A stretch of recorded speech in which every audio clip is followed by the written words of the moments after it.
Doug Gilbert from Amagansett. This is the Rorschach, Georgia update from the 21st of August, 2025. Quick summary of what's going down in Georgia.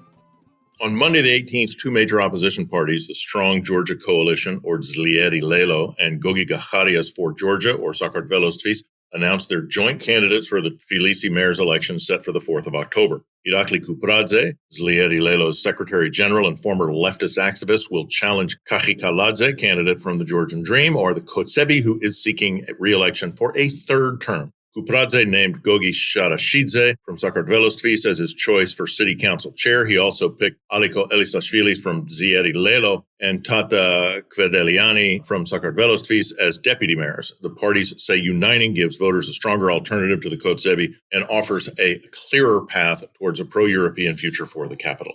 Speaking of municipal elections, Mamukam Dinaradze, the parliamentary majority leader, said the government hasn't decided yet whether to invite major election monitoring organizations, which includes, most importantly, the OSCE ODIHR, which have monitored all major elections in Georgia, including last year's parliamentary vote, where observers flagged voter intimidation, pressure on public officials, vote buying, and weak legal remedies for complaints. Dinaradze, kicking back, said inviting observers doesn't feel too urgent and emphasized that the government does not treat the issue as critical. He explained that they could invite the mission or skip it, and both options remain open.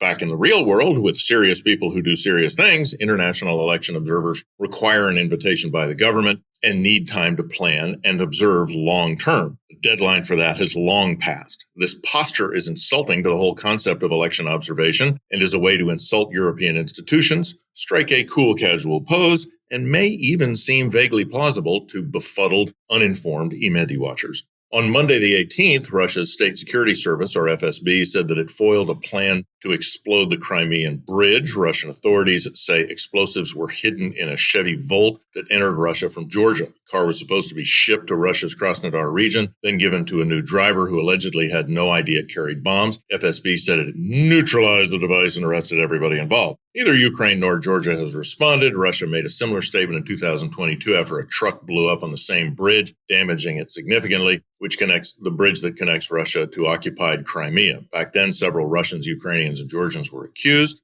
This may have happened, but the Kremlin lies so much that we really have no way of knowing.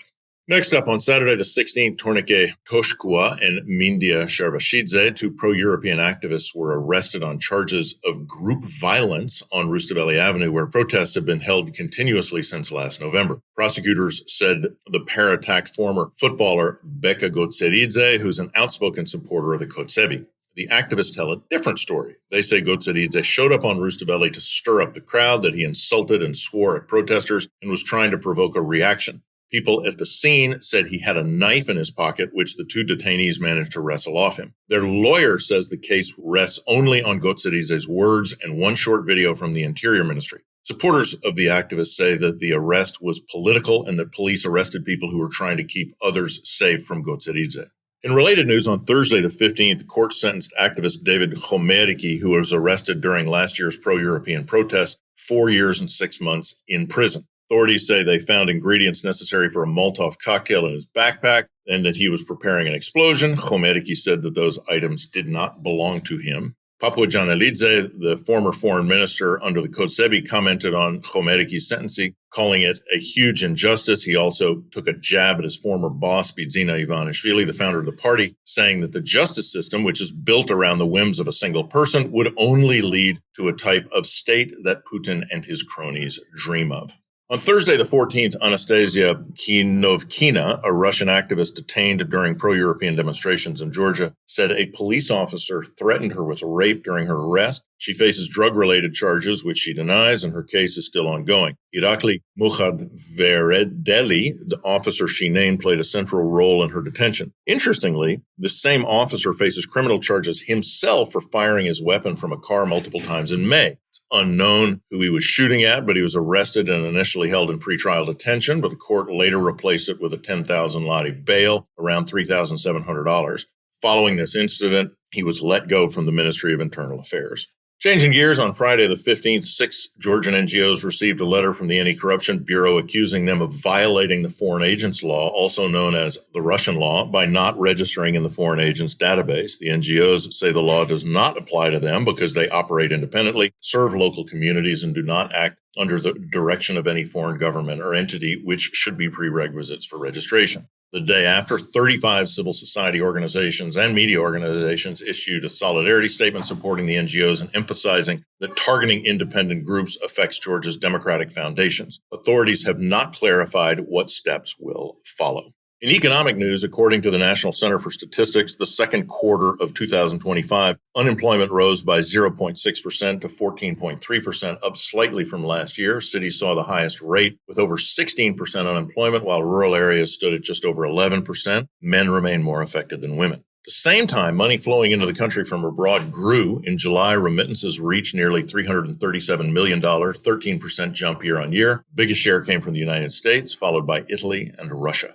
On Monday, the 18th, the Embassy of the Netherlands in Tbilisi announced it has temporarily suspended the rule of law program in Georgia. The embassy said that the reason behind this decision was the rapidly deteriorating situation in the country caused by actions taken by the Kotzebue authorities. Over the years, nearly 200 Georgian officials and public servants have participated in the program's training, contributing to strengthening Georgia's public institutions. The embassy said this decision was difficult but necessary and expressed hope that if the political situation improves, they will be able to welcome Georgian participants in the future. Similar news on Wednesday, the 20th, 51 members of the Parliamentary Assembly of the Council of Europe, or PACE, signed a declaration saying that Georgian opposition leaders are in prison, activists and journalists face political persecution, and civil society is under constant pressure. They called for the Council of Europe's Committee of Ministers to consider expelling Georgia if nothing changes. This comes after PACE passed resolutions earlier this year demanding new democratic elections and the release of political prisoners. Instead of meeting those conditions, the Kotzebue pulled out of the assembly, calling the demands unfair. Also on Wednesday, the 20th, Levan Gachechiladze, well-known businessman and former politician, passed away at the age of 61. The cause of death has not been made public. He first entered parliament in 1999, served several terms, and in 2008 ran for president against Misha Saakashvili. Known for dramatic moments, he once stormed the Central Elections Commission, accusing the administration of rigging elections during the previous government. He was the brother of Gia Gachechiladze, a singer-turned-TV host and an even more famous figure in Georgian politics, who used to go by the name Utsnobi when he was a singer. He was an opposition figurehead during the rule of the National Movement, or Natsebi, and is now a mouthpiece for promoting the Kotzebue's conservative views. Tbilisi is finally getting its first modern tram line. At least that's what Mayor Gachechiladze promised on Wednesday the 20th, amidst his campaign for re-election for a third term. The project will connect Didi-Ghomi, one of the city's fastest-growing districts, with the Didube metro station. The tram will stretch 7 kilometers, about 4 miles, include 11 stops. City Hall has already launched a tender for construction. However, talks about building a tram line have been ongoing for years, so remains to be seen if anything will come out of this.